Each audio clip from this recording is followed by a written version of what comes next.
Good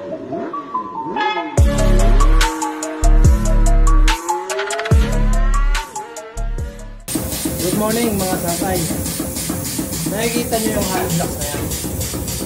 Alam nyo kung ilang litro ang nakaapak na. 500 liters plus 250 liters. Ayun. Nakaapak dyan sa hollow blocks. Pero tingnan nyo. Hindi man lang nababasag. Ganun katibay yung hollow blocks nila sa mga sakay. Ay kung sa atin yan, ipukpuk mo lang, basag na yan. Pero dito, kahit makilyo yun, hindi basta-basta mababasag. Ganun katibay yung hollow blocks ng Japan. Kaya talagang kahit lindol, hindi basta-basta mga building nila. Yun lang mga sakay.